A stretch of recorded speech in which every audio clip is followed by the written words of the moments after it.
Alright, so to add lessons, these are your lessons right here for your classes. All you want to do is hop on over to your admin area. And you could just do that by going to your domain name /admin. That's all you have to do. It may ask you to log in. And once you're logged in, go over to ClassMaker and go to lessons. Now, ClassMaker created some sample lessons right here. So you could either, one of two things, delete these lessons by clicking the trash button, and you could actually bulk delete all of them if you wanted to by hitting title and then moving all of them to trash if you don't want to use any of these. These are just samples. Or you could create a new lesson up on the top where it says create a new lesson, or you could edit the lesson. For right now, I'm just going to edit the lesson. It's the same thing as creating a new lesson, except there's already sample content in here. So we have this sample content here.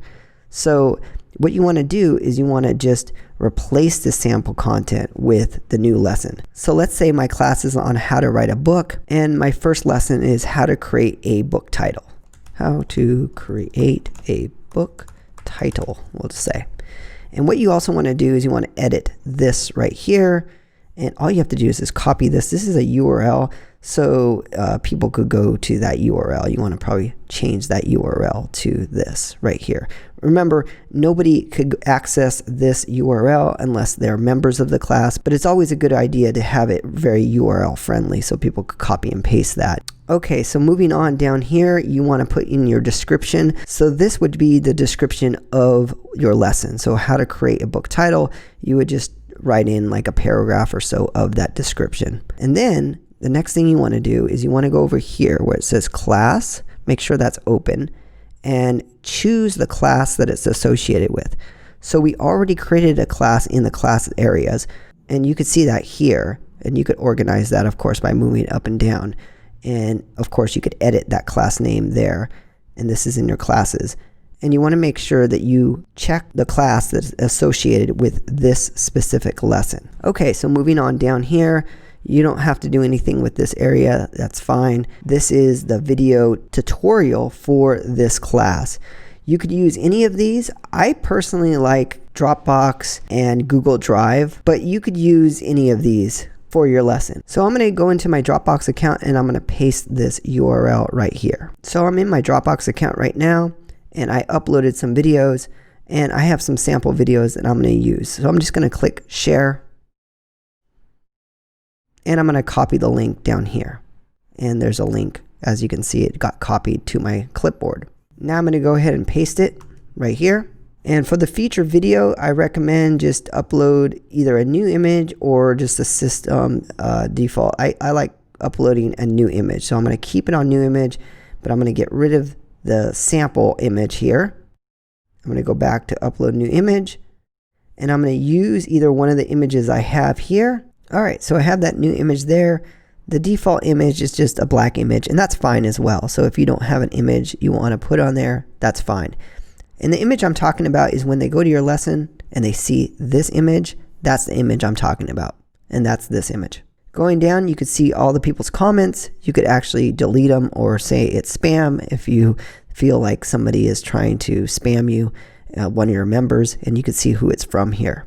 You could also upload documents. Let's say you have a PDF or something you want to give to somebody. You could click on this button and you could upload documents, whether it's a doc file or PDF file or whatever. So let's just say I want to give them a picture, and I'm going to go ahead and update this to show you what it looks like.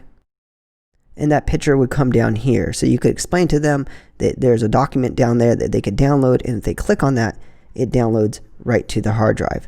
So this could be a PDF, this could be a Word document, it could be an Excel spreadsheet, or whatever you want if you want to give them documents below your video. Going back to the edit lessons page, you could actually delete that if you want to, and move down to a multiple choice question. So these are the multiple choice questions right here. You could go ahead and edit these or delete these multiple choice questions. The one thing that you need to make sure of, if your class is class 1 or whatever class it is, you need to go into that class area and make sure that right here where it says add class related questions, that it is also multiple choice. It needs to be multiple choice for the entire class, or check box if you're going to use that, or none for the entire class, because it applies to all of the class. So you need to make sure that this within your class, this area within your class, is like, if you're going to use multiple choice, is clicked on multiple choice, go down and save that. And this is for my class 1, let's just say. And I'm going to go back here. This is my class 1 and that my lesson is associated to. And I'm going to use the multiple choice down here, let's just say, and I'm going to update this. And if I go into this class lesson as a user, you'll see now that I have that multiple choice questionnaire right here that asks the users the question. So you just want to make sure that you go, for this class right here, you go into the main class and make it whatever type of related questions you want for the entire class. So all your lessons are going to be either multiple choice, a confidence score, checkbox, or none. And then you could start using this multiple choice area if that is selected on the class itself. And you could always add new questions if you want, or you don't have to add any questions. You could just delete it, and that's fine too. All right, so then just go up to the top and press update. And you could always preview changes by clicking preview changes here. It will open a new window and you could preview all your changes and what it looks like here. You could click this and it will go to the video that you just added. I just added a sample video here, and you could see the other lessons that are associated to this class. So that's it. That's how you create a lesson within your class. You could just go back to lessons and you could either do the same thing by adding a new lesson or editing the other lessons, and then make sure it appends to the class that you want when you're editing class right here.